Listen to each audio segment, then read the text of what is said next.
शारदे को पति को प्रणाम है।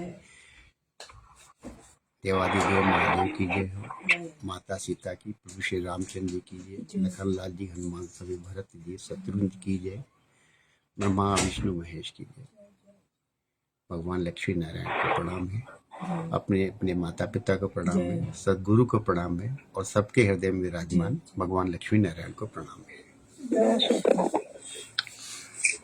ठाकुर की खूब कृपा चल रही है और ईश्वर की कृपा है, ईश्वर की प्रेरणा है और बड़े अच्छे वो हमारे को दृष्टि दे रहे हैं। पिछली दो सत्संग के में हमने बहुत अच्छी चर्चा की और मंगल ही मंगल है और मैं मेरा सब दुखों का घेरा, मैं मेरा छोड़ो और आनंद से नाता जोड़ो। और हम जब मंगल मार्ग पे हैं, आनंद के मार्ग पे हैं, तो हम लोग थोड़ा और ईश्वर की कृपा हमारे पर बरस रही है, तो थोड़ा और हम लोग उस मार्ग पे, उस पथ पे चल रहे हैं कि भगवान की असीम कृपा हो रही है, मंगल हो रहा है। और जो हम लोगों ने ये अभी सत्संग सुना, जो बातचीत सुनी, उसमें जो राजा चित्रकेतु का जो प्रसंग आ रहा था कि राजा चित्रकेतु, जिनकी 1000 रानियां थी और ऋषियों की कृपा से, नारद ऋषि की कृपा से, अंगिरा ऋषि की कृपा से उनकी जो कामना थी वो पूर्ति हुई। उनको एक पुत्र की प्राप्ति हुई, लेकिन उसमें भी वो ऋषिवर की बड़ी अंदरूनी उनके ऊपर एक दया दृष्टि थी, कृपा थी कि उनको साक्षात परम सत्य का, परम ज्ञान का भी अनुभूति कराना चाहते थे। तो वो जो पुत्र उनको दिया, प्राप्त हुआ, वो पुत्र का भी उनको वियोग हुआ। और जब पुत्र का वियोग हो गया, फिर वो उनको समझाने के लिए आए। तो हमने सुना है कि उन्होंने कहा था कि राजन, सच्ची बात तो ये है कि जो भगवान और ब्राह्मणों का भक्त है, उसे किसी अवस्था में शोक नहीं करना चाहिए। तो ये सारा जो कुछ हुआ, प्रसंग हुआ, उस प्रसंग में जो उन्होंने सारा घटनाक्रम के बाद, सारी अनुभूतियों के बाद जो उन्होंने निचोड़ बोला कि जो भगवान और ब्राह्मणों को भक्त है, उसे किसी अवस्था में शोक नहीं करना चाहिए। और आज हम लोग जो बातचीत कर रहे हैं, आज जो हम लोगों का जो फोकस है, जो हम लोगों का आज पूरा, कि इसको थोड़ा और विस्तार करिए कि किसी अवस्था में शोक नहीं करना चाहिए, से हम आज वहां तक चलेंगे कि संपूर्ण जीवन ही एक उत्सव है। तो आप सुन रहे हैं, समझ रहे हैं, आपको कैसा लग रहा है, अंदर मन में क्या भाव उठ रहे हैं? क्योंकि अगर किसी से समझा जाए, पूछा जाए, जानने की कोशिश की जाए, नारद जी जब मृत्यु लोक में आए थे तो घूमते हुए उन्होंने देखा था कि सारे प्राणी अपने अपने कर्मों के कारण अनेक दुखों से दुखी हो रहे हैं। और आज जो है, हम अगर आप सबसे भी बातचीत करें, आप सबसे भी टटोलें आपको, तो आपको बहुत सारे दुख होंगे, बहुत सारे कष्ट होंगे, बहुत सारे समस्याएं होंगी। और ऐसे में जब हम बातचीत करते हैं, जब हमारे आज की बात का फोकस है कि संपूर्ण जीवन ही एक उत्सव है, तो आपकी सहमति कितनी है, आपकी असहमति कितनी है, ये अगर आप अपने मन का आकलन करें, आप अपने मन का टटोले, उसको तराजू पे मापें, तो आप कितना सहमत होंगे, कितने नहीं सहमत होंगे, ये आप अंदर जरूर विचार आपके बन रहे होंगे।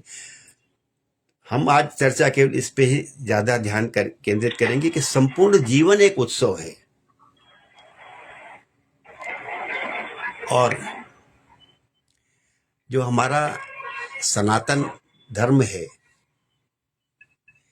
उसमें हम सब लोग आए दिन बहुत सारे अपने जीवन में बहुत सारे सेलिब्रेशंस करते हैं, बहुत सारे हम लोग संस्कार करते हैं, और उन संस्कारों के पीछे मूल भाव ये होता है कि जो कुछ भी हम करें वो सुविचारित तरीके से, सोच विचार के, व्यवस्थित ढंग से, किसी व्यवस्था के अंतर्गत, किसी प्रक्रिया के अंतर्गत ठीक से करें। कहते हैं कि अगर किसी के बच्चे अच्छे हैं तो बोलेंगे बड़े अच्छे संस्कार दिए, और अगर नहीं अच्छा उनका व्यवहार है तो बोलेंगे संस्कार अच्छे नहीं मिले। तो संस्कार को पॉजिटिव तरीके से लिया गया है। संस्कार जो है, शब्द जो है वो पॉजिटिव है। संस्कार को अगर आप देखेंगे तो कह सकते हैं कि अगर आप उसको और थोड़ा विस्तार करेंगे तो अच्छे संस्कार और बुरे संस्कार कह सकते हो, बट अगर केवल संस्कार कहते हैं तो संस्कार पॉजिटिव सेंस में आता है। तो संपूर्ण जीवन एक उत्सव है, और भारतीय जो दर्शन है, सनातन जो हमारा धर्म है, उसमें हम सब ने कभी न कभी सुना होगा 16 संस्कारों का वर्णन हुआ है। और भारतीय दर्शन, भारतीय सोच, सनातन सोच कितनी विशाल है, कितनी महान है कि सामान्यतः तो जो दूसरे या जगत के लोग हैं, दूसरे धर्मावलंबी लोग हैं, वो जब जन्म होता है प्राणी का, किसी बच्चे का जन्म होता है, उसके बाद से वो सेलिब्रेशन या उसके बाद से कुछ कुछ कुछ कुछ ऑब्जर्वेंस करते हैं, कोई चीज को वो मनाते हैं। लेकिन भारतीय दर्शन बहुत महान है। यहाँ भौतिक जन्म होने के पहले ही 3 संस्कार हो चुके होते हैं। तो जैसे ही उस प्राणी का अस्तित्व आता है मां के गर्भ में, तभी से संस्कार शुरू हो जाते हैं। तो भारतीय दर्शन की ये महानता है, ये विशेषता है। सब ये 16 संस्कारों का नाम हम सब ने सुना होगा, लेकिन आज थोड़ा संक्षेप में हम लोग इस पे और गहराई में जाएंगे कि भारतीय दर्शन के हिसाब से ये जो 16 संस्कार हैं, इसका महत्व क्या है।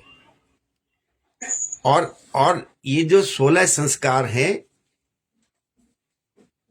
इन संस्कारों में ही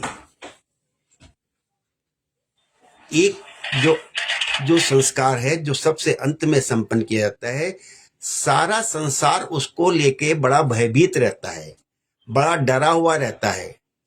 वो तो सबसे बड़ा कारण है। उसके पहले भी जैसा आपसे बातचीत हुई कि हमारी जो मनोवृत्ति है, हमारी जो सोच है, हम पग पग पर डरते रहते हैं, हर कदम पे डरते रहते हैं, हर कदम पे कुछ ना कुछ हमको डर बना रहता है, कुछ भय बना रहता है, कुछ वास्तविक कष्ट हमको की अनुभूति होती है। तो हमारे पास जो उत्सव धर्मी जो हमारा मानसिकता होने चाहिए कि जीवन एक उत्सव है, संपूर्ण जीवन एक उत्सव है। तो भारतीय दर्शन ने जिससे कि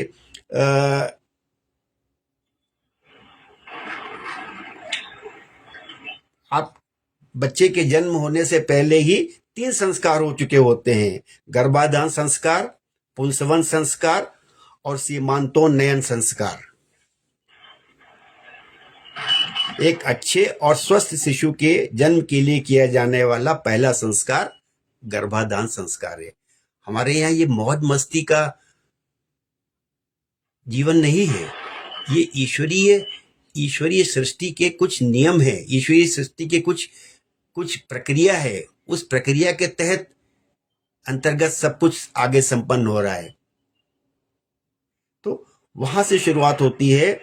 फिर गर्भस्थ शिशु के शारीरिक और मानसिक विकास के लिए पुंसवन संस्कार किया जाता है। इन सब में हम बहुत डिटेल में जा सकते हैं, लेकिन अभी हम डिटेल में नहीं जाएंगे, कभी जरूरत होगी तो जा भी सकता है, जाएंगे।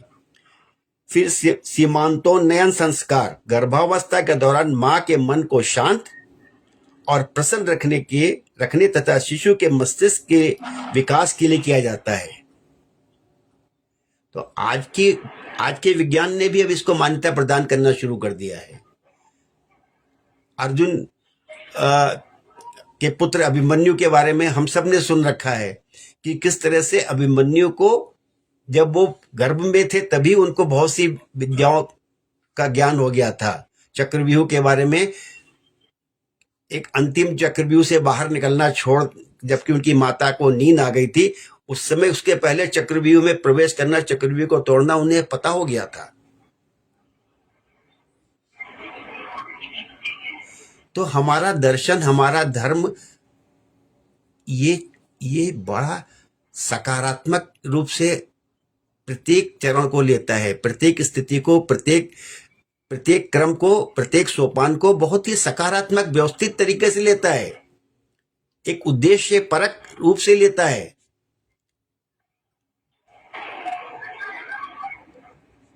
तो संपूर्ण जीवन एक उत्सव के रूप में अब हमारा धर्म उसको परिभाषित करता है कि जन्म के पहले ही 3 संस्कार हो गए और उनका पूरा महत्व है। आज का विज्ञान भी धीरे धीरे उस चीज को समझ रहा है। उसके बाद चौथा है जात कर्म संस्कार, नवजात शिशु के जन्म के समय किया जाने वाला संस्कार, जिसमें शिशु की नाड़ी काटी जाती है और उसे शुद्ध घी चटाया जाता है। 16 संस्कार अक्सर सुने होंगे, 16 कलाएं एक अलग शब्द आता है, उस पर भी बातचीत कर सकते हैं, बट अभी 16 संस्कार की बात कर रहे हैं। नामकरण संस्कार, शिशु के जन्म के बाद उसका नाम रखने का संस्कार।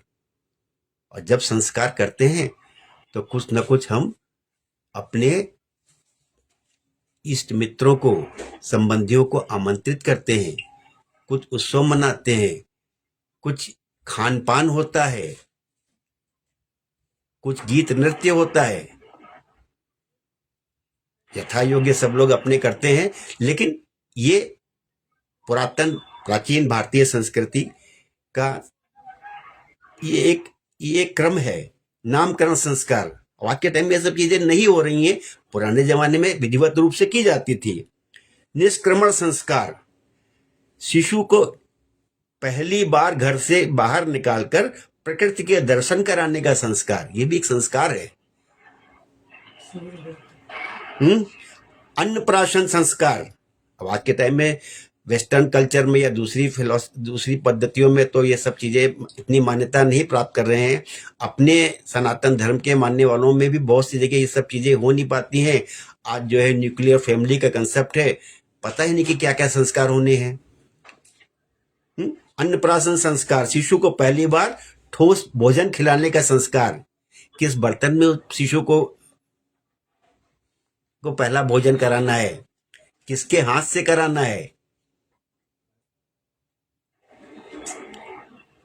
चूड़ा कर्म माने मुंडन संस्कार, पहली बार शिशु के बालों को काटने का संस्कार। विद्यारंभ संस्कार, हम लोग के जमाने में तो हुआ, आज के समय में नहीं हो पा रहा है, पट्टी पूजन कराया जाता था। पहले वो तख्ती की जो है वो होती थी, लकड़ी की तख्ती होती थी, उस पे उसको बना के लिखा जाता था खड़िया से। तो विद्यारंभ संस्कार, पट्टी पूजन, शिशु को शिक्षा की दुनिया में प्रवेश कराने का संस्कार, जिसमें उसे अक्षर ज्ञान कराया जाता है। किसी पंडित जी को बुलाया जाता था, किसी कर्ण वेद संस्कार, शिशु के कानों को बींधने का संस्कार। कंछेदन, जो स्वास्थ्य और सुंदरता के लिए किया जाता है। यज्ञोपवीत संस्कार, हम लोग समझते हैं यज्ञोपवीत केवल लड़कों का होता है, नहीं, लड़के और लड़कियों दोनों के लिए किए जाने वाला संस्कार। वेदारंभ संस्कार, शिक्षा शुरू करने का संस्कार, वो अक्षर ज्ञान था, और ये वेद आरंभ संस्कार है 12वां, शिक्षा शुरू करने का संस्कार, जिसमें छात्र वेदों और अन्य शास्त्रों का ज्ञान प्राप्त करता है।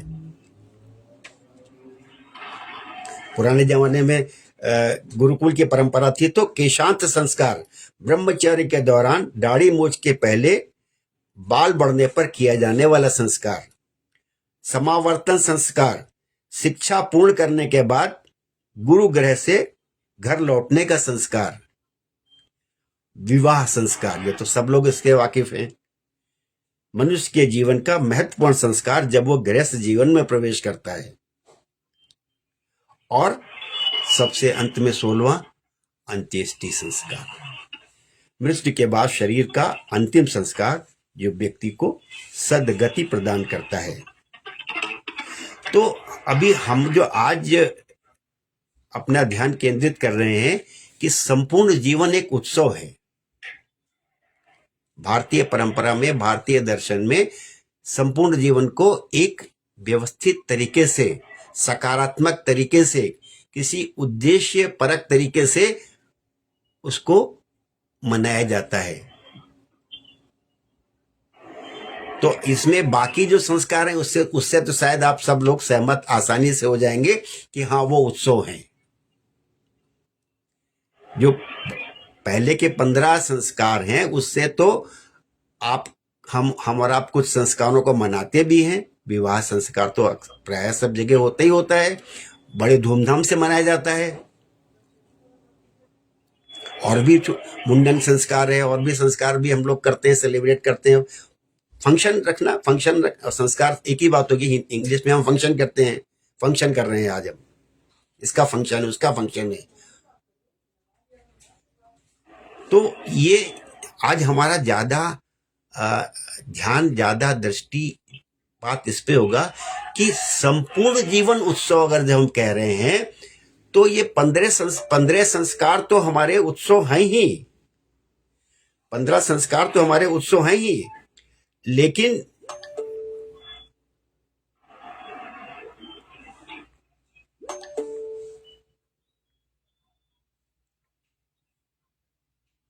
तो ये 15 संस्कार तो हमारे उत्सव हैं ही, लेकिन जो अंतिम हमारा है अंत्येष्टि संस्कार, ये भी उत्सव है, जिससे हम ज्यादा भयभीत रहते हैं, जिससे हम ज्यादा डरे हुए रहते हैं। जीवित रहते भी और जीवन की समाप्ति के पश्चात भी पूरे जीवन भर हमको एक ही डर लगा रहता है, कहीं मृत्यु ना आ जाए, कहीं मृत्यु ना आ जाए, कहीं मृत्यु ना आ जाए। और मृत्यु तो इनएविटेबल है, अपरिहार्य है, उसको टाला नहीं जा सकता। मृत्यु आती है और मृत्यु आने के बाद तो हम और गमगीन हो जाते हैं, और शोकाकुल हो जाते हैं, और दुख मनाते हैं, और टूट जाते हैं।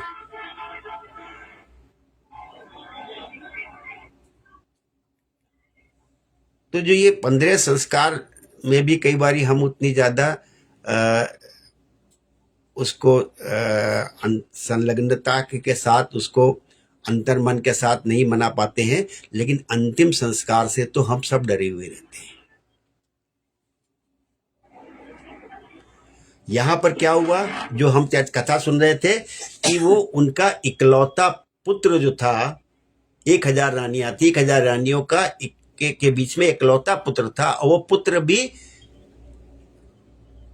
उसकी अल्पायु में ही उसकी मृत्यु हो गई। उसने तो कुछ देखा ही नहीं था। और उस अवस्था में भी, उस स्थिति में भी, वो जो नारद ऋषि हैं और अंगिरा ऋषि कहते हैं कि जो भगवान और ब्राह्मणों का भक्त है उसे किसी अवस्था में शोक नहीं करना चाहिए। वो शोक ना करने के लिए शिक्षा दे रहे हैं, उपदेश दे रहे हैं, सलाह दे रहे हैं। तो आज हम लोग पूरे जो जीवन में, सृष्टि में हम लोग जो शोकाकुल रहते हैं, पीड़ित रहते हैं, दुखी रहते हैं, और जो हमको हमारा दर्शन, जो हमारा धर्म, जो हमारे ऋषि हमको जो शिक्षा दे रहे हैं, उसमें कहाँ तालमेल बैठ रहा है कि संपूर्ण जीवन एक उत्सव है। अब इसको हम लोग थोड़ा अगर और देखें अच्छे से, तो हमने पहले देखा है कि बहुत से जो हमारे बुजुर्ग हैं जो अपनी आयु पूर्ण कर लेते थे, वो स्वयं अपनी इच्छा प्रकट करके जाते थे, और नहीं तो उनके संबंधी भी, अगर उनको ये लगता था कि हमारे फला फला की जीवन बड़ा सार्थक रहा, जीवन में बड़ी संपूर्णता रही, जीवन में सब कुछ उन्होंने प्राप्त किया, तो उनकी उत्सव को भी वो गाजे बाजे के साथ, उनकी उनकी अंतिम यात्रा को भी उनकी पालकी को सजा सजा करके और बैंड बाजे के साथ ले जाते हैं। तो जो 15 संस्कार को आप उत्सव मान रहे हो, फंक्शन मान रहे हो, 16वें संस्कार को जो आप थोड़ा सा हिचकिचा रहे हो, थोड़ा कतरा रहे हो कि वो उत्सव नहीं है, वास्तविकता में अपनी परंपराओं में वो 16वां भी उत्सव है। वो 16वां भी उत्सव है जिससे हम पूरे जीवन भर डरते रहते हैं।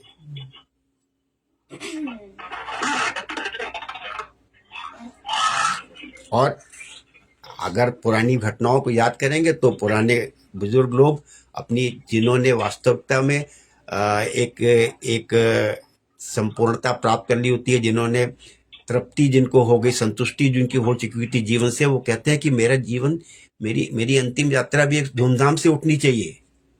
और यहाँ तो वो जो बालक था, 2 साल की आयु से भी कम था, उसकी मृत्यु हो गई और उसके लिए भी कहा जा रहा है कि शोक नहीं करना है।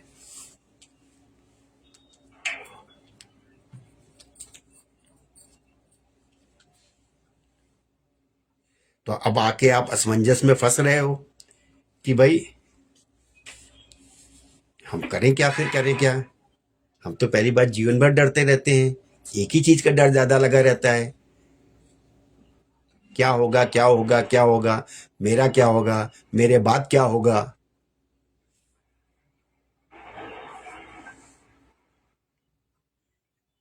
हर व्यक्ति अपनी आयु जानना चाहता है।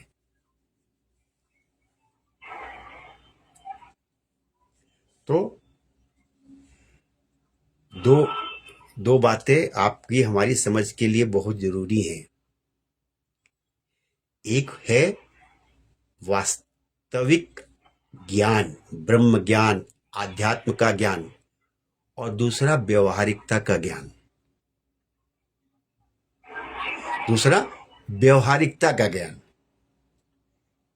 जो व्यवहारिक ज्ञान है, व्यवहारिक ज्ञान में क्या है कि यहां तो जो राजा चित्रकेतु का इकलौता बालक नहीं रहा, उसको तो अल्प मृत्यु हुई तभी भी कहते शोक नहीं करना है। व्यवहारिकता में क्या ज्ञान है? व्यवहारिक ज्ञान ये है, और जो हमारे व्यवहार में हमें दिखाई पड़ा है, और जो कि भगवान राम का जब राज्य था उस समय भगवान के अनुशासन में, भगवान के शासन में, भगवान के डिसिप्लिन में जो जीवन था, उसमें क्या था कि अल्प मृत्यु नहीं कौन्यू पीरा, अल्प मृत्यु नहीं कौन्यू पीरा। तो अगर मृत्यु अल्प मृत्यु नहीं है, पूर्ण आयु के बाद मृत्यु हो रही है, तो फिर उसको वो शरीर कि अल्प मृत्यु नहीं कौन्यू पीरा, सब सुंदर सब बिरु शरीरा। तो अगर हमने पूर्ण आयु प्राप्त कर ली है, तब तो व्यवहारिक दृष्टिकोण से भी हमको मृत्यु का स्वागत करना चाहिए, मृत्यु का उत्सव मनाना चाहिए, मृत्यु का सेलिब्रेशन करना चाहिए। और अगर हम समझ सकते हैं, आध्यात्मिक जो हम लोग ज्ञान प्राप्त कर रहे हैं, अगर वो हम समझ गए, तब तो मृत्यु कभी भी आए वो स्वागत योग्य है। हमने आपने कई बार चर्चा की, आपको बात ये आई है, उल्लेख आया है कि आदि शंकराचार्य, जिनका सनातन धर्म में सर्वोच्च स्थान है, आदि शंकराचार्य जी की आयु मात्र 32 वर्ष की थी।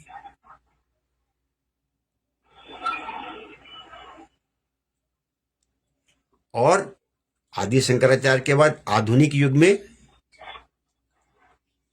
स्वामी विवेकानंद की आयु केवल 39 वर्ष थी, 39 ईयर्स थी। तो जीवन की लंबाई का कोई मायने नहीं है। जीवन कैसा रहा, उद्देश्य परक रहा या निरुद्देश्य रहा, कोई सार्थकता हुई या निरर्थक गया, ये ज्यादा बड़ी बात है। जीवन की आयु कितनी है ये बड़ी बात नहीं है। तो व्यवहारिक दृष्टिकोण से तो अगर पूर्ण आयु मिलती है तो वो 16वां संस्कार भी एक उत्सव है। संपूर्ण जीवन एक उत्सव है।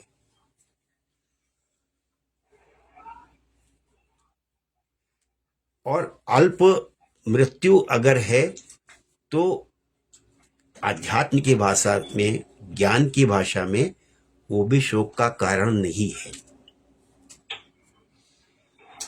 लेकिन अब इसमें जहां आप अभी अटके हुए हैं, जहां पे अभी आपको थोड़ा संशय हो रहा है, उस संशय पे थोड़ा और आपको लेके आते हैं। उस संशय पे थोड़ा आपको और लेके आते हैं।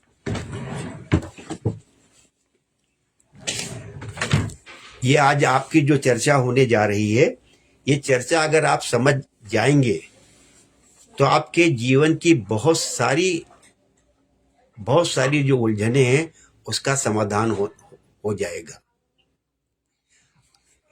पिछले सत्संग में एक बात आई थी और बात उठी कि अगर हम मकान मालिक हैं और कोई किराएदार है तो उसको किराएदार के रूप में उसके साथ क्या हम व्यवहार करें।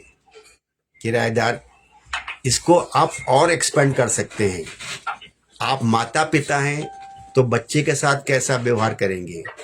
आप अधिकारी हैं तो अपने अधीनस्थ के साथ कैसा बर्ताव करेंगे।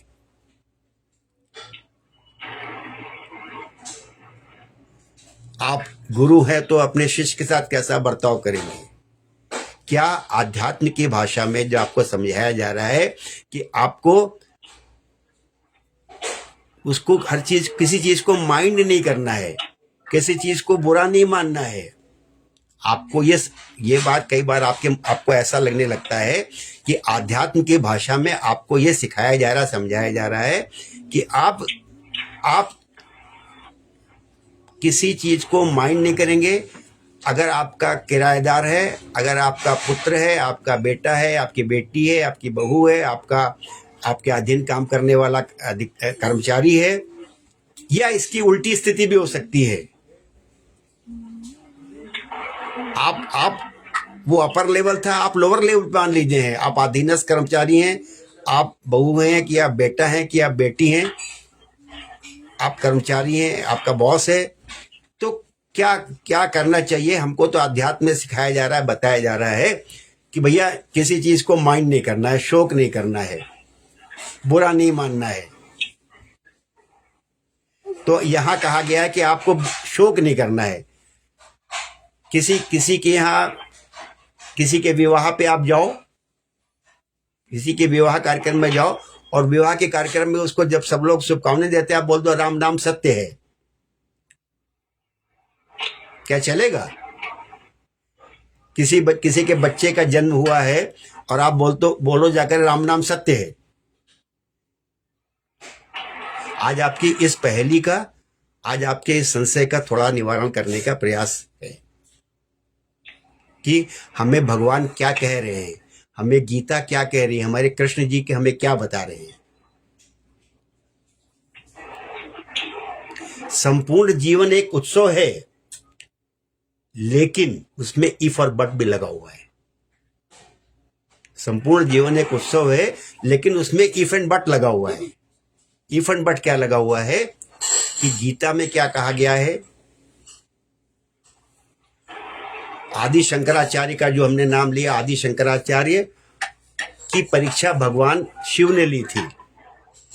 उस परीक्षा से बारे में आपको बता चुके हैं, कहानी बता चुके हैं, उससे क्या शिक्षा मिलती है। गुरु और कुम्हार का जो संबंध है उससे क्या शिक्षा मिलती है। ये 2-3 उदाहरणों से आप समझने का प्रयास करेंगे कि हमको कैसे शोक नहीं करना है, कैसे उत्सव मनाना है और कैसे व्यवहारिकता निभानी है। दोनों चीजों का अपना अनिवार्यता है, अपना महत्व है। अंतिम संस्कार, अंत्येष्टि भी एक शुभ बात है।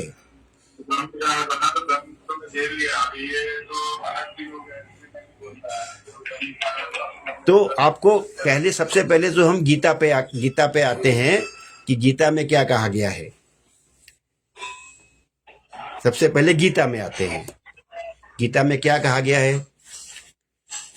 हम लोग कई जो आपको अभी बात कर रहे थे, आपको बताएं, आपको भगवान राम तो ज्ञानी थे, भगवान कृष्ण तो भगवान थे, भगवान राम तो राम थे, भगवान थे।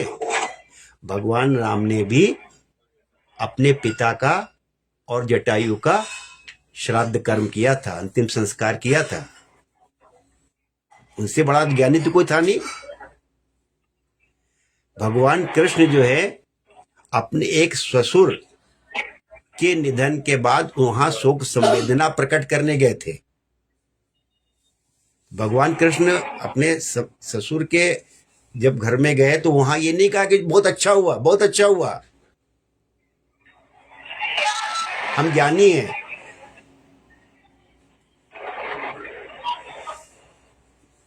ये पहली आपको समझनी जरूरी है। गीता की भाषा में सुनोगे तो गीता में भगवान ने क्या कहा है, भगवान ने अध्याय 3 में क्या कहा है, आप ये अच्छे समझ लो। आप ये जो दूसरों को टोका टाकी करते हो और अक्सर उलाहना देते हो कि तुम तो बड़े ज्ञानी हो, तुम कैसा ऐसा व्यवहार क्यों कर रहे हो, तुम तो बड़े ज्ञानी, तुम तो ऐसा व्यवहार क्यों कर रहे हो। भगवान कृष्ण ने क्या कहा है अध्याय 3 में। भगवान कृष्ण ने अध्याय 3 में कहा है कि जो ज्ञानी व्यक्ति है और जो अज्ञानी है उसका बाह्य व्यवहार एक जैसा होता है। जो ज्ञानी और अज्ञानी है उसका बाह्य व्यवहार, उसका जो व्यवहार है वो दोनों में कोई अंतर नहीं होता है। और ये ज्ञानी का उत्तरदायित्व है, ज्ञानी की जिम्मेदारी है कि वो ऐसा कोई कार्य ना करे जिससे अज्ञानी के मन में कोई भ्रम उत्पन्न हो। अध्याय 3 में उन्होंने कहा है कि अध्याय 3 के श्लोक 26 में क्या कहा है कि परमात्मा के स्वरूप में अटल स्थित हुए ज्ञानी पुरुष को चाहिए कि वो शास्त्र विहित, जिनको शास्त्र नहीं पता है, अज्ञानी है, शास्त्र विहित कर्मों में आसक्ति वाले अज्ञानियों की बुद्धि में भ्रम का मतलब ये नहीं कि भ्रम, अर्थात कर्मों में अश्रद्धा उत्पन्न ना करें।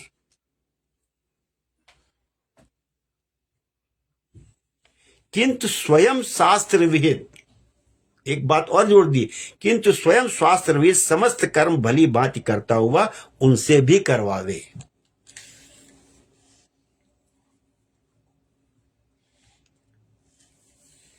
तो अभी जो आपको समझाने की कोशिश की जा रही है कि जो निचोड़ है, मर्म है, उसको पकड़िए।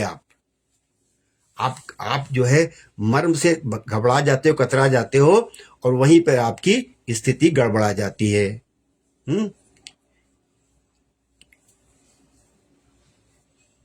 क्या कहा गया है कि गुरु कुम्हार शिष्य कुंभ है और गड़ी गड़ी काढ़े खोट और अंतर हाथ सहार दे बाहर बाहे चोट। को जो खोट है, जो कमी है आपके अधीनस्थ की, आपके मातहत की, आपके पुत्र की, आपकी पुत्री की, आपके बहू की, आपके पड़ोसी की, उस कमी को उस कमी को जैसे एक साधारण आदमी बोलता है, वैसे ही आप ज्ञानी आदमी को भी बताना है, समझाना है। दोनों में कोई फर्क नहीं है। गुरु कौन है? ज्ञानी है। और शिष्य कौन है? अज्ञानी है। वही ज्ञानी अज्ञानी की बात यहां चल रही है, वही गीता में भगवान ने कहा है। लेकिन आप खाली एक बात याद रखते हो, आपको खाली इतना याद रहता है कि भैया हम बुरा को बुरा क्यों ना कहेंगे, हम चोर को चोर क्यों नहीं कहेंगे। आप ये तो याद रखते हो कि हम बुरे को बुरा कहना है, चोर को चोर कहना है। एक अज्ञानी आदमी भी चोर को चोर कहता है और ज्ञानी आदमी भी कहता है कि जो हम चोर को चोर कहेंगे भाई।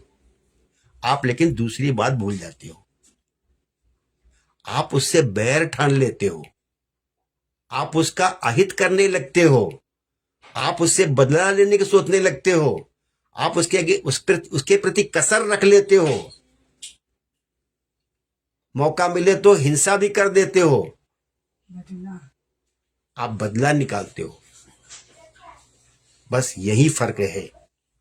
क्या करना है आपको कि अंतर हाथ सहार दे। अंदर से तो उसका हित करना है, उसका भला करना है, अंदर से उसको सपोर्ट किए रहना है।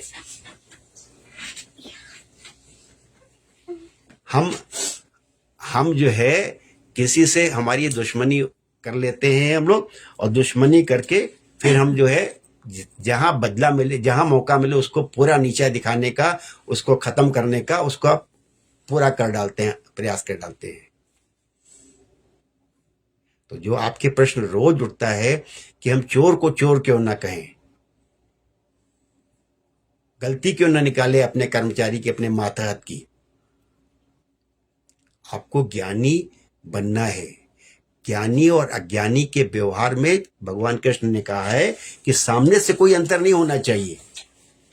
हमने आपको एक बड़ा अच्छा सा कहानी सुनाई थी कि भगवान शंकराचार्य की परीक्षा लेने भगवान शंकर आए, आदि शंकराचार्य की परीक्षा लेने भगवान शंकर आए, और वो आदि शंकराचार्य काशी की गलियों में घूम रहे थे और अद्वैत ब्रह्म का प्रचार कर रहे थे कि ब्रह्म सत्य, जगत मिथ्या।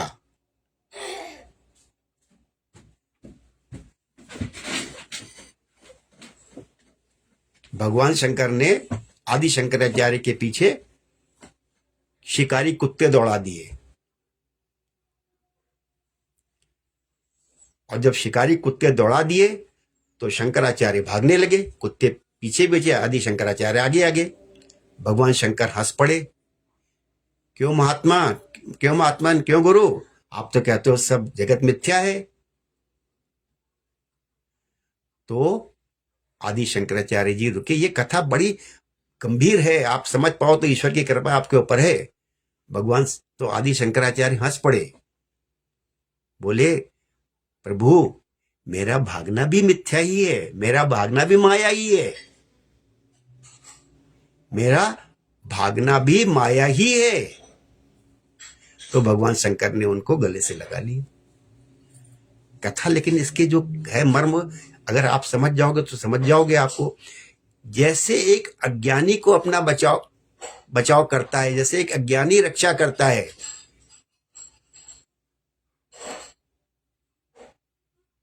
वैसे ही ज्ञानी को भी करना है। इस संसार में जो भी विपत्तियां आ रही हैं, इस संसार में जो भी आपदाएं आ रही हैं, जो भी हो रहा है, उससे बचाव, उससे उसका प्रतिकार आपको भी करना है। लेकिन आपको ये अंदर एहसास होना चाहिए कि ये कुछ भी रियल नहीं है, ये भी माया है, ये भी माया ही है, ये भी वास्तविक नहीं है, ये भी अवास्तविक है, ये भी बनावटी है।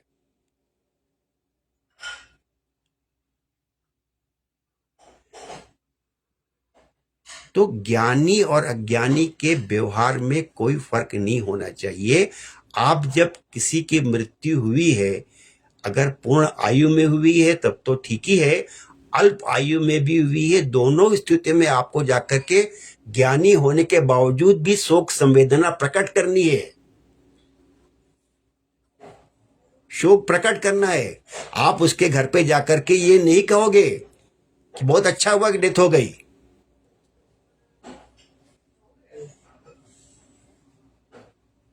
लेकिन अंतर में आपके अंतर हाथ सहार दे, आपके अंतर में, आपके अंतःकरण में, आपके ज्ञान में कोई भी घबराहट नहीं होनी चाहिए, कोई भी हलचल, कोई भी व्याकुलता नहीं होनी चाहिए। अंतर आपका मजबूत होना चाहिए, अंतर में आपका हाथ सहारे वाला होना चाहिए, चाहे अपने लिए हो और चाहे दूसरे के लिए हो,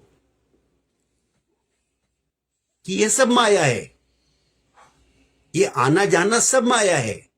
लेकिन लोक लाज निभाना है आपको, लोक परंपरा निभानी है आपको, लेकिन दुश्मनी नहीं निभानी है, उसको दिल से नहीं लगा लेना है, उसको अंतिम सत्य नहीं मान लेना है।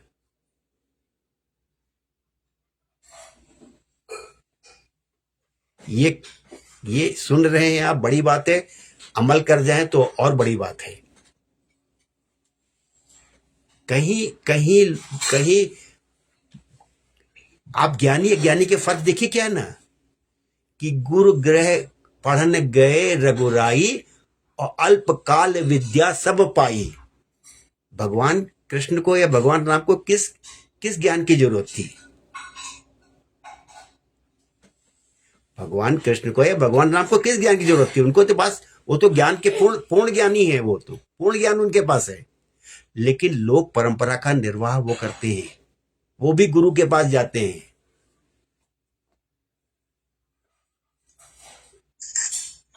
भगवान कृष्ण भी जो है अपने ससुर के निधन पे शोक संवेदना प्रकट करने जा रहे हैं, भगवान राम भी श्राद्ध कर्म कर रहे हैं, लेकिन उनका अंतर मन में उनको ज्ञान है, उनको स्पष्ट है कि अंतर मन से दुखी होने का कहीं कोई मतलब ही, कोई कारण ही नहीं है। अंतर मन से तो आपका किराएदार है कि आपका पुत्र है कि पुत्री है, आपको सबको सब कुछ समझाना है, कहना है, करना है, लेकिन इस भावना से करना है, गुरु की भावना से करना है, ज्ञानी की भावना से करना है कि अंतर हाथ सहार दे। अंदर से उनको आपको सहारा करना है, उनको उद्धार करना है, उनका कल्याण करना है, उनका भला करना है, और बाहर बाहे चोट। तो इसीलिए जो है इस चीज को समझिए। एक गाना बड़ा अच्छा सा पहले आया था कि नजरों में तेरी मैं बुरा सही, आदमी बुरा नहीं है मैं दिल का। दिल से बुरा नहीं करना किसी का, उसके कल्याण के लिए, उसके मंगल के लिए, या ओवरऑल अच्छाई के लिए सब कुछ करना है। जैसे एक अज्ञानी करता है वैसे ही ज्ञानी को भी करना है। बट ज्ञानी अंदर से व्याकुल नहीं होगा, ज्ञानी अंदर से व्यथित नहीं होगा। ज्ञानी के लिए संपूर्ण जीवन एक उत्सव है, मृत्यु भी उत्सव है। पूर्ण आयु मिल जाए तो है ये उत्सव, और अल्प आयु भी अगर चित्रकेतु के पुत्र के तरह से हुई है तब भी वो दुख का कारण नहीं है।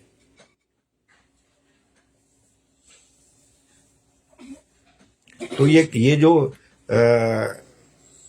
जो कुछ भी हमें करना है, गुरु ग्रह पढ़न गए रघुराई, हमको भी जहां जहां से ज्ञान है, ज्ञान लेना ही लेना है।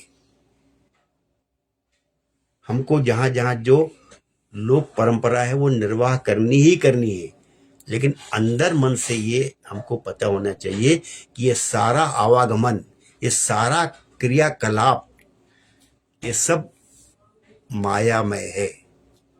लेकिन हम उससे दूर हटके किसी कमरे में बैठ के किसी पहाड़ की चोटी पे जाकर के नहीं बैठेंगे। हमको गुरु के घर पढ़ने भी जाना है, हमको अन्याय का प्रतिकार भी करना है, हमको अगर कुत्ते दौड़ा रहे हैं तो कुत्ते से अपनी रक्षा भी करनी है, हमको सब कुछ करना है। खड़े हो सकते थे शंकराचार्य, आदि शंकराचार्य हुए कि अरे ये तो जीवन तो कोई सत्य है ही नहीं, कुत्ता काट ले, खा जाए, मर जाए, हम क्या फर्क पड़ता है।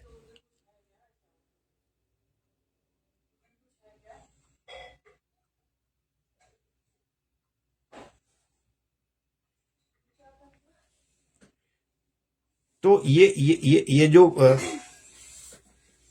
अभी बड़ा अच्छा सा है, हम लोग समझना चाहते हैं तो समझ जाते हैं। आज जो है महाराष्ट्र में और मुंबई में क्या होता है, गणेश प्रतिमाओं का विसर्जन होता है, बड़ा धूमधाम से जुलूस निकलता है। विसर्जन को भी उत्सव के रूप में मनाया जा रहा है, विसर्जन भी उत्सव के रूप में मनाया जा रहा है। आज यहाँ ये जो पट्टियां गिर रही हैं पेड़ों पे, खासतौर पे यूरोप में और अमेरिका में, इसको लोग देखने जा रहे हैं, इसको देख के खुशी मना रहे हैं। जबकि सच्चाई ये है, एक सच्चाई का भाग ये है कि ये जो आज जिसको हम देख के खुशी मना रहे हैं, वो पेड़ कल को सारे नेकेड होने वाले हैं, वस्त्र विहीन होने वाले हैं, उनकी पत्तियां सारी गिर जानी है। लेकिन हम उन उसकी ब्यूटी को, उनकी उनके जो अंतिम जो गणेश प्रतिमा का विसर्जन हो रहा है, अरे कितने धूमधाम से गाजे बाजे के साथ कराया जा रहा है। वही जो आपकी अस्थि जा रही है, वही जो शव यात्रा जा रही है, उसकी भी वही स्थिति होनी चाहिए। जैसे गणेश प्रतिमाओं का धूमधाम से विसर्जन होता है, वैसे ही इस प्रतिमा का विसर्जन भी धूमधाम से होना चाहिए, वो भी उत्सव है। जैसे हम यहाँ पर फॉल को देखने जा रहे हैं, रंगीन पत्तियां पेड़ों पे गिर रही हैं और गिरी पड़ी हैं, उनको देख रहे हैं। क्यों? आगे की बात सुनिए इसमें, क्योंकि हम अर्ध सत्य पता है हमको। हम क्या कहते हैं, गणपति बप्पा मोरया, अगले बरस तू जल्दी आ।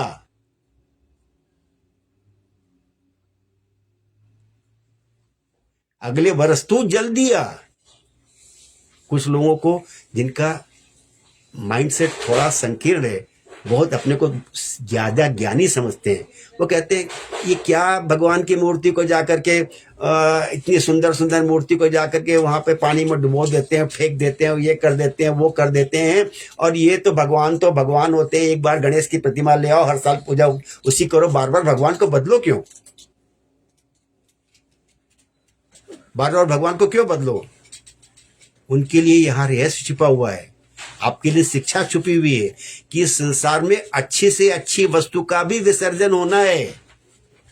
कितना भी अच्छा शरीर होगा, कितना भी ज्ञानी शरीर होगा, उसका विसर्जन होना ही होना है। और विसर्जन को अगर आप जैसे यहाँ पत्तियों के फॉल को आप सेलिब्रेट करते हो, देखने जा रहे हो, जैसे गणेश प्रतिमा के विसर्जन की जुलूस निकलता है धूमधाम से, बैंड बाजे, क्योंकि अगली बरस तू जल्दी आ। क्योंकि ये जो आज जो पेड़ ये पत्तियों से विहीन हो जाएंगे, नेकेड हो जाएंगे, कल को इन्हीं पेड़ों पे फिर पत्तियां आनी है। और ऐसे ही भगवान कृष्ण ने गीता में कहा है कि जिसका जन्म हुआ है उसकी मृत्यु निश्चित है, और जिसकी मृत्यु होती है उसका जन्म भी निश्चित है। आना ही आना है उसको, तो शोक किस चीज का मनाना है? पिछले सत्संग में आपको इसीलिए बोला था कि मंगल ही मंगल,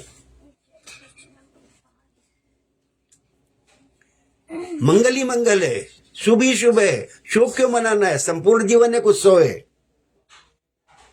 अस्थि के विसर्जन पे तो आप दुखी होते हो, और गणेश प्रतिमा के विसर्जन पे आप मंगल मना रहे हो। पत्तियां गिर रही तो आप घूमने देखने जा रहे हो, वो भी उत्सव है, वो विसर्जन भी।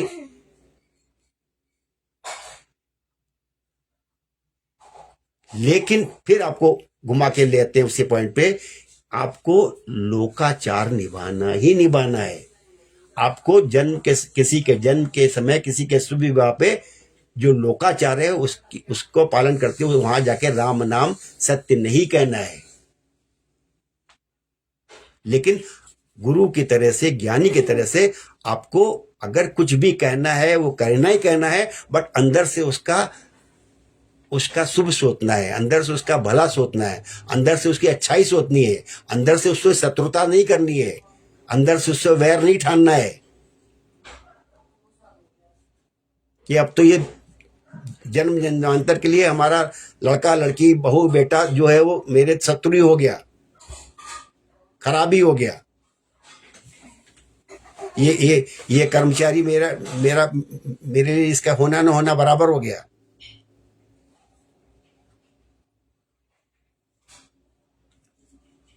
तो अगर आप जो 16 संस्कार हमारे हैं वो 16 संस्कारों को में सारे संस्कार को आप देखेंगे तो जन्म के पहले से लेकर के और जन्म के मृत्यु प्राणी के प्राण निकलने के बाद तक सब कुछ संस्कार है, सब कुछ एक प्रक्रिया है, सब कुछ एक स्वागत योग्य कदम है। सबका स्वागत होना चाहिए। संपूर्ण जीवन एक उत्सव है, संपूर्ण जीवन एक उत्सव है।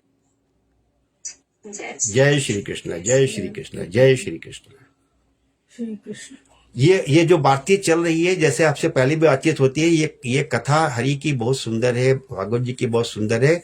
इस कथा के आगे का भी एक मुकाम पे आपको ले चलेंगे कि आप ऐसा कर कैसे सकेंगे। ज्ञान तो ले लिया, बट अभी एक प्रश्न और उठ रहा है। हो सकता है आपकी बातचीत में बातें आए भी, कहीं आए तो क्या हमको, हमारी इसमें बाधा क्या है और हमें किस चीज को साधना है, इसके बारे में हम अगले सत्संग में विचार करेंगे कि बाधा क्या और क्या साधना है। तो जय श्री कृष्ण, जय श्री कृष्ण, जय श्री कृष्ण। चलिए आप लोग अपनी कुछ कुछ थोड़ी थोड़ी बात रखेंगे। सबका स्वागत है, जिससे सत्संग हमारा और सार्थक हो जाएगा। जय श्री कृष्ण। भूगोल भैया बताइए कुछ अपनी बातचीत।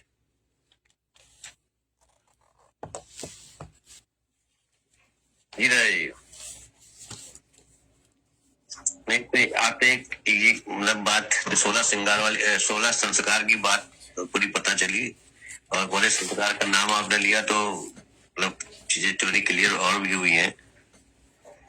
और जैसे आपने बताया कि अगर ईश्वर में आस्था है, ब्रह्म ज्ञानी में आस्था है, गुरु में आस्था है, तो हमें किसी भी स्थिति में भयभीत होने की आवश्यकता नहीं है ना। हम लोग अंतिम संस्कार को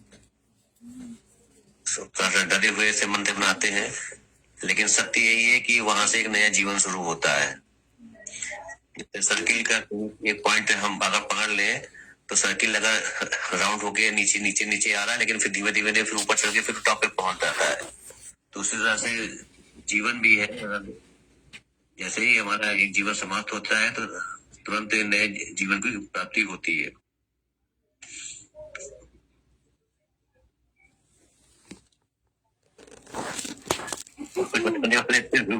कोई बात नहीं, आपके अंदर सत्संग कथा प्रवेश कर रही है, यही पर्याप्त है। कई बार शब्दों में बयान करना इतना आसान नहीं होता है, क्योंकि ईश्वर की कृपा है हम सब के ऊपर। तो ये गूढ़ बातें हम लोग सुन तो रहे हैं और समझ भी रहे हैं, और उसको और व्याख्या करना, उसको समझाना कई बार नहीं भी संभव होता है, उसकी अनुपालना और भी कठिन भी हो सकती है। लेकिन ये सब एक सकारात्मक, एक जो है पॉजिटिव पूरी एक सीढ़ी है, और उस सीढ़ी पे हम लोग चल रहे हैं। तो ठाकुर की कृपा है, बिहारी जी की हमारे ऊपर कृपा है। हम लोग जितना सुन रहे हैं, जो समझ पा रहे हैं, सब ईश्वर की कृपा है। इतनी गूढ़ बातें जनरली हम सब लोग के बीच में आ नहीं पाती है, ठाकुर की बहुत कृपा है। मम्मी जी की हम लोगों ने संस्कार इसी भाव से किए थे। बिल्कुल सही है। बकायदा पालकी सजाई गई थी और हम लोगों ने बहन भी बुलाया था। बिल्कुल तो मम्मी जी के संस्कार को हम लोगों ने एक उत्सव के रूप में उसको किया। नहीं, हमने इसीलिए आपको दोनों बातें बताई। हमने इसीलिए आपको आदि शंकराचार्य जी का भी कहानी बताई, आपको इसीलिए विवेकानंद जी की कहानी बताई कि पूर्ण आयु तो ईश्वर की बहुत कृपा है हम सबके ऊपर, बट अंतर मन में हमको किसी भी स्टेज में कहीं पे कोई दुख नहीं होना चाहिए। वो चित्रकेतु के पुत्र के भांति, राजा चित्रकेतु के भांति हमारा ज्ञान पटल हमारा खुला होना चाहिए, लेकिन व्यवहारिकता हर तरह की निभानी है। ये दोनों बातें का सामंजस्य बिठाना है। हाँ भाई, सत्य बोलना है पर अपनी सत्य नहीं बोलना है। बिल्कुल सही कहा, बिल्कुल सही, आपने बिल्कुल सही कहा। अनिल भैया बताइए। कुछ नहीं कहना है, ठीक है।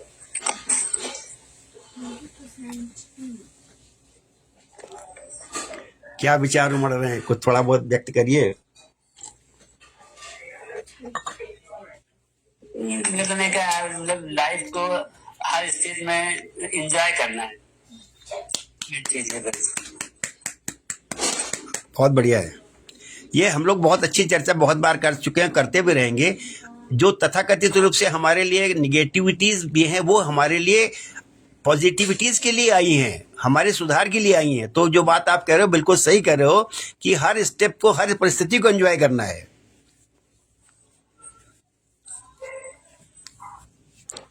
नब्बता जी बोलिए। जी पिताजी,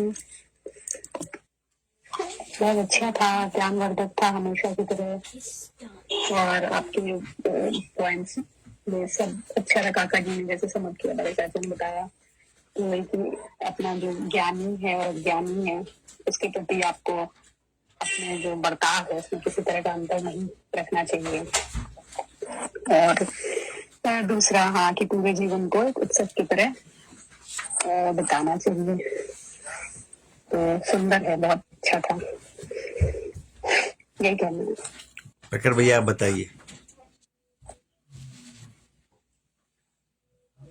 जो आपने उसकी बात बताई कि भाई पहले भी आप बता चुके हैं, बट यही है कि जो लाइफ जो जो लाइक अल्टीमेट जो ट्रुथ है वो है जो कि आपको डेथ होनी है, और उसमें उसके लिए आपको इतना घबराना नहीं चाहिए या उसके लिए शोक नहीं करना चाहिए। और जैसे मानो जैसे भाई बहुत ज्यादा आपको समझ में आ रही है चीजें, इसलिए शोक नहीं करना है, लेकिन व्यवहारिकता में आपको जो है बहुत ज्यादा किसी को ऐसे भी शो करने की जरूरत नहीं कि सबका कोई पर्पस नहीं है या ऐसा। तो अपने को अंदर से इनलाइटन रखते हुए बाहर जो प्रैक्टिकल बिहेवियर है वो करना चाहिए। बड़ी अच्छी बात है, ठाकुर की कृपा है। जितना भी हम समझ रहे हैं उतना भी उसका बहुत महत्व है, और इसमें आगे पीछे बहुत कुछ कह सकते हैं, लेकिन बहुत अच्छा समझ में आ रही बात। आप बताइए। आत्मा अजर अमर है और इसके लिए जो भी व्यवहार हो अपना सामान्य रखो, और ज़्यादा अपने को न समझो कि भाई परेशान हो। सामान्य व्यवहार रखते हुए जीवन यापन करो, और किसी के दुख से दुखी रहो, सुख से सुखी रहो। बहुत सुंदर है, बहुत सुंदर है। जय श्री कृष्ण, जय श्री कृष्ण, जय श्री कृष्ण, जय श्री कृष्णा। राधे राधे अम्मा। बताइए भाभी श्री, अपनी बात कुछ रखिए। आज आपने जो मूर्ति विसर्जन के बारे में बताया जी ये सवाल हमारे मन में बहुत दिनों से है। जी जी जी ये मूर्ति विसर्जन किया क्यों जाता है? जी जी जी तो आज मेरे बहुत समझ में आई। चलिए, बहुत किसी अच्छी। के हम लोगों को समझना चाहिए। जी मूर्ति विसर्जन जैसे होता है इसी तरीके से हम लोगों का भी जीवन है। बिल्कुल सही है। जैसे गणपति बप्पा मौर्य अगले बरस तू जल्दी आ, जी इसी तरीके हम लोगों को भी अपने मृत्यु पर शोक नहीं करना चाहिए कि हाय हम मरने वाले हैं या पता नहीं कब मर जाएं। ये चीज हम लोगों को हर समय इससे भयभीत नहीं रखना चाहिए। बहुत अच्छा आपने क्रक्स जैसा है, हमेशा आप क्रक्स उसका निचोड़ समझ लेते हैं, पकड़ लेते हैं। आपने बहुत अच्छी बात पकड़ी। और ये दोनों में जो विरोधाभास है ना, अगर ये आप जो विरोधाभास है, अगर आपने वो समझ लिया तो समझ लिए जीवन में आपने बहुत पारंगता प्राप्त कर लिया आपने। सर जी करिए अपनी बात से कुछ बातचीत का बढ़िया सा समापन करिए, निष्कर्ष दीजिए। आपने बड़ा स्पष्ट समझाया, और ये उत्सव है, उत्सव जिंदगी एक उत्सव है जी। और जिंदगी की शुरुआत होती है मृत्यु से। जब आप जन्म लेते हो तभी आपकी मृत्यु का मालूम पड़ता है कि मृत्यु होनी है। जी जी मृत्यु उसकी होती है जिसने जन्म लिया है। सही बात है। तो आप अगर ये मालूम है कि मृत्यु को सेलिब्रेट करना है तो आप जितना टाइम आप जिंदा रहते हैं उसको आप सेलिब्रेट करते हैं। और सेलिब्रेशन जब करते हैं, सेलिब्रेशन का अंत जो है वो तो अति उत्तम होता है। तो उसको अगर आप ये समझेंगे कि हाँ भाई मेरा, मैं तो इसको एक और अदरवाइज लेता हूँ कि कौन जा रहा है उसे नहीं देखता हूँ, मैं ये देखता हूँ कौन कितने टाइम हमारे साथ रहा। हम जितने टाइम किसी के साथ रहे, अल्प आयु में, मिडिल आयु में या दीर्घ आयु में कोई जाता है, तो जितने टाइम आप उसके साथ रहे वो उसका आनंद लीजिए आप लोग। बिल्कुल तो आपको अंत समय में उसका कभी कोई खलेगा नहीं, कभी भी उसकी कमी नहीं खलेगी, ये मेरा मानना है। बिल्कुल सही है सर। आपने एक बड़ा अच्छा सा गीत है, कभी सुना चुका हूँ कि उतना ही उपकार समझ ले जितना साथ निभा ले। तो ये बिल्कुल सही बात आपने कही, और ये पॉजिटिव तरीके से चीजों को देखना है, अपने जीवन को भी, दूसरों के जीवन को भी। बिल्कुल बिल्कुल बिल्कुल बिल्कुल। इसलिए ठाकुर की खूब खूब खूब कृपा है, सत्संग हम सब। I'm here today. Okay, you are welcome, you are welcome, you are welcome, you are welcome, you are welcome, you are welcome, you are welcome. Come on the screen, come on the screen. She won't turn on camera because fine. Because I'm looking a bit funny. Okay, She's putting So on. we want to see you as funny.